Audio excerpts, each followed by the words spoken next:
Let us now study about the resolving power of a microscope. Before starting it, let us define a term called as limit of resolution. To define this, we can say that the limit of resolution of a microscope, which is called as dx, is defined as the least distance that the two objects have to subtend at the eye so that they are just resolved.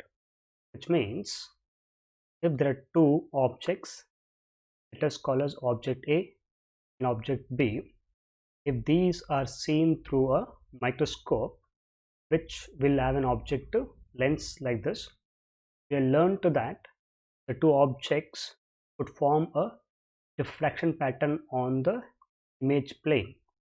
So we get diffraction pattern on this image plane because light undergoes diffraction. Now when the objects are very close to each other, then the pattern, that is the maxima of both, may coincide. In that case they are not resolved and we cannot see them as two different objects, which means for them to be seen as two different objects, there is a minimum distance between them, and that minimum distance for which they are just resolved is called as limit of resolution dx. So let us find what this limit of resolution is for this microscope first. To understand this, we will take a case of a single object which is placed very near to the focus point. It is slightly away from focus point, but for sake of understanding, let us assume that a given object is placed at a focus itself. Now from the object, light goes in all directions. Light goes in all directions like this, but for us what is important is, from the objective point of view, how much light falls is very important. So in that case, we can look at extreme rays from the object. These extreme rays would fall at the edges of the objective lens. Light falling beyond this would not undergo refraction through this lens. That is, these rays are not useful. So we have taken the extreme rays. In this case, if you look at carefully, these rays would form a cone, where for a cone we have a circular base and then we'll have edges connecting them. This is called as a cone. Think of three-dimensional also. If you draw a line from here to the center of this place, the angle made here called as semi-vertical angle. In the example or in the diagram given here, that is taken to be beta.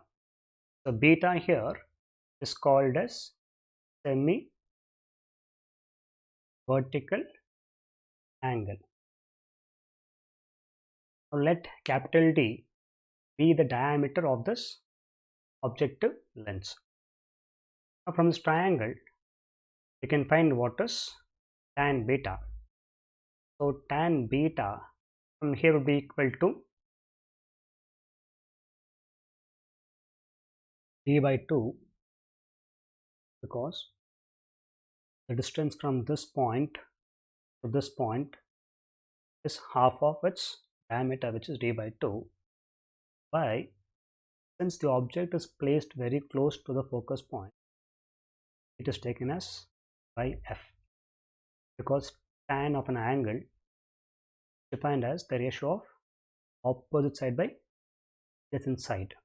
Therefore from here we can say, if you bring to this side, then 2 into tan beta is equal to d by f. So this is one expression.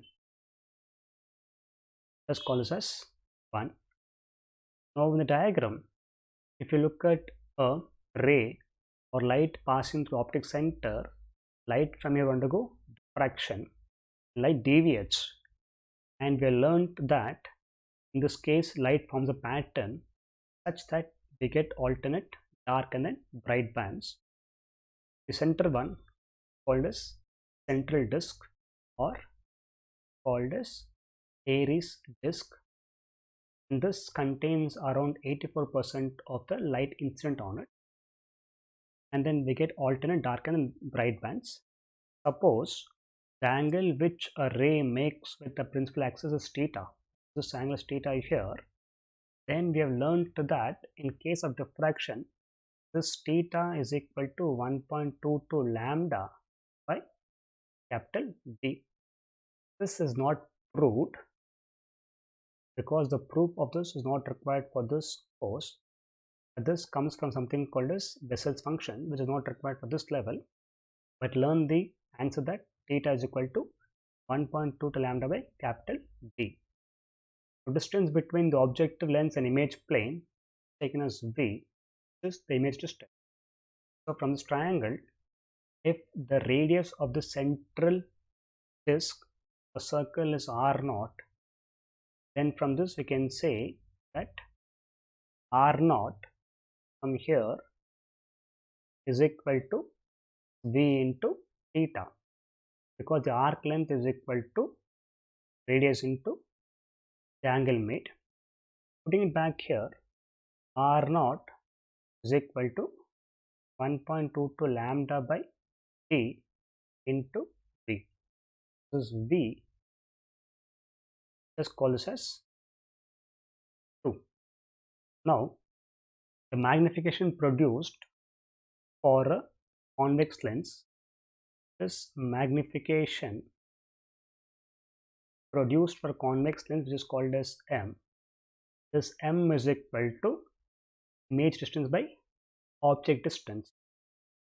It will be V by, in this case, the object distance is called as F.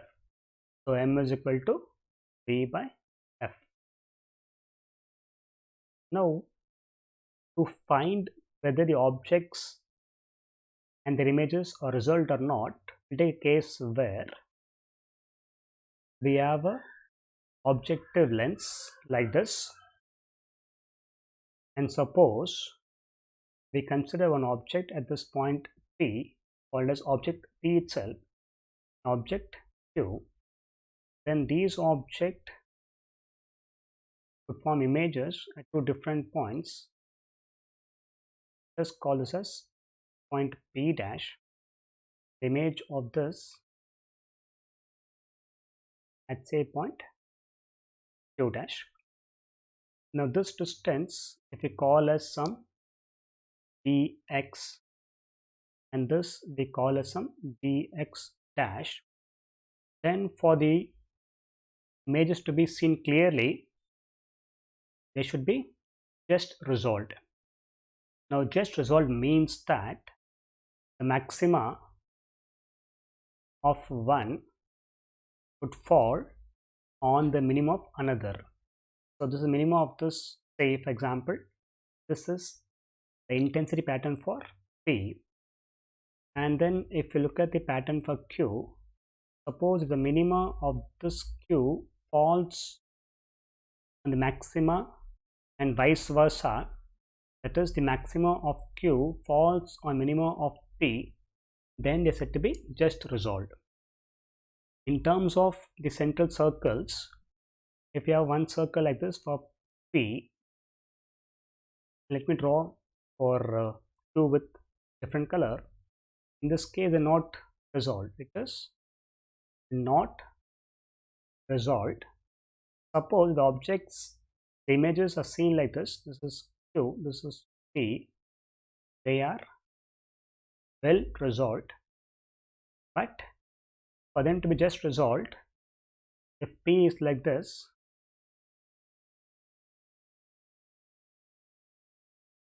P is like this, and then Q is like this, then it's said to be just resolved. I'll draw in terms of the circles here. In that case, the distance between this center to this center would be R0. That will be the minimum separation. Only the distance between the two centers is R0, they are said to be just resolved. Now what we want is, we want the condition for them to be just resolved. So in that case, we can write M in other form also. So M is equal to, it will be the image separation, which would be R0, because looking at the patterns in terms of the central radius, by the object separation, which is in this case dx, becomes into dx. From here we can say dx, or from here we can say R0 is equal to M into dx. But let us recall as to what is R0. R0 was given as 1.22 lambda v by d. So it is 1.22 lambda into v by d, that is equal to M into dx.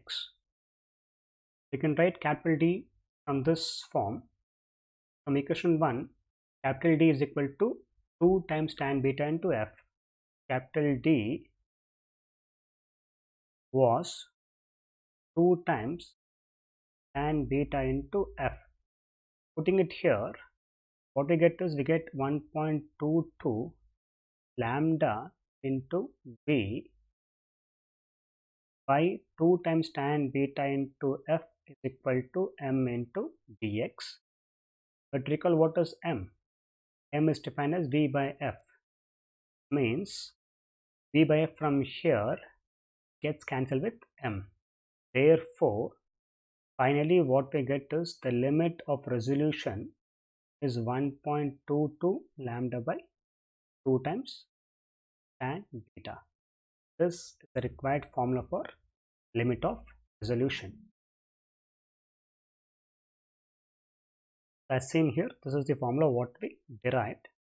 The previous case, we assumed a condition where there is nothing placed between the objective and the object. It is completely like air. Suppose if the distance between the objective and the object is placed by some medium, for example like oil, or some medium of refractive index n, in that case the formula is modified, and what we get is, we get limit of resolution is 1.22 lambda by 2n into,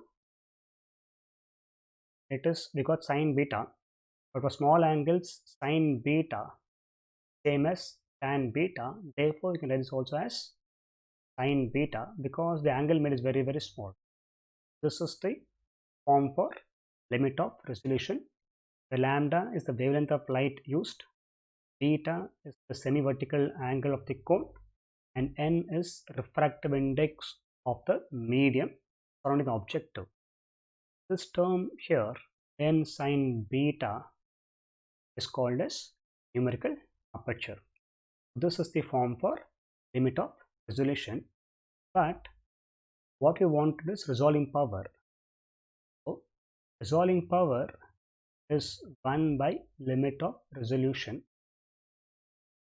We can say resolving power for microscope is defined as the reciprocal of the least distance that two objects have to subtend at the eye so that they are just resolved.